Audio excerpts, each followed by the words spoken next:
Nah, SUMIF ini berfungsi adalah sama untuk menjumlahkan. Selamat datang di channel Cara Tutorial Teknologi.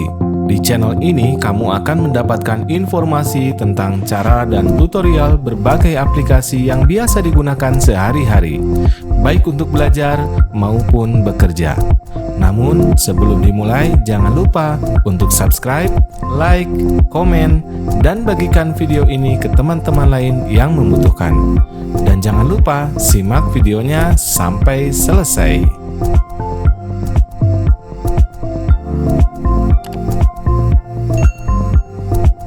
Baik, kali ini kita akan membahas bagaimana perbedaan daripada fungsi SUM dan SUMIF.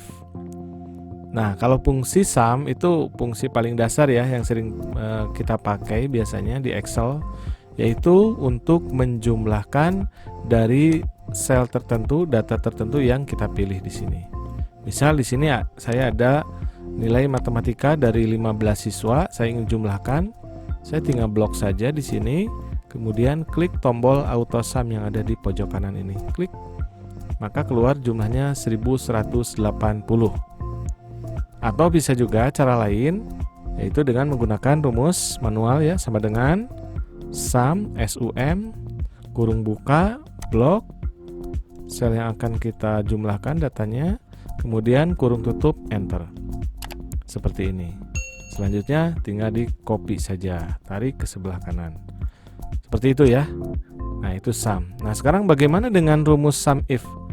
Nah, SUMIF ini berfungsi adalah sama untuk menjumlahkan, hanya nanti ada syaratnya. Siapa yang mau dijumlahkan? Begitu. Nah, di sini saya ingin menjumlahkan, ingin mencari jumlah nilai dari pelajaran matematika, bahasa Indonesia, dan IPA ini yang siswa laki-laki saja dan siswa perempuan saja. Oke. Gitu ya. Kita coba di sini buat di bawah ya, jumlah yang laki-laki saja. Di sini jumlah yang siswa perempuan saja. Oke, di sini ya. Oke. Rumusnya bagaimana? Kita tinggal ketikkan sama dengan, kemudian SUMIF digabung ya, SUMIF kurung buka. Nah, langkah pertama kita pilih range-nya yang mana. Range-nya adalah yang ini, berdasarkan nanti jenis kelamin. Range yang akan kita pilih. Ya. Kemudian titik koma, kriterianya apa? Di sini kriterianya adalah L dan P, hanya ada dua, laki-laki dan perempuan. Saya singkat jadi L dan P. Maka di sini saya tuliskan huruf L, karena ini saya ingin yang laki-laki dulu ya. Tanda kutip, karena ini teks, maka saya perlu tanda kutip, kemudian L, tanda kutip lagi, kemudian titik koma, baru kita lihat sum range-nya mau yang mana. Mana yang mau dijumlahkan? Yang ini. Pelajaran matematika. Di blok, kemudian kurung tutup. Setelah itu enter. Maka jumlah nilai dari seluruh siswa laki-laki adalah 640. Sekarang yang siswa perempuan. Sama rumusnya, sama dengan, sambil kita ulang, SUMIF kurung buka. Kemudian kita pilih range-nya berdasarkan jenis kelamin yang ini.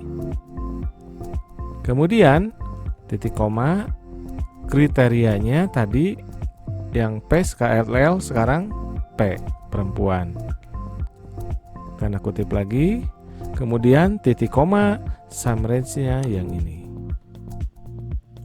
Oke, kurung tutup. Enter. Maka jumlah seluruh nilai dari peserta atau dari siswa perempuan adalah 540. Nah, ini kalau untuk membuktikannya, kalau dijumlahkan ini harus 1180 ya. Kita coba jumlahkan di sini. Klik. Nah, 1180. Sama ya? Oke, seperti itu. Gampang ya. Jadi perbedaannya, kalau SUM tadi kita hanya menjumlahkan saja fungsinya. Kalau SUMIF kita menjumlahkan dari range yang ada berdasarkan kriteria tertentu. Begitu ya. Semoga bermanfaat dan silakan praktek. Sampai berjumpa pada video berikutnya. Terima kasih.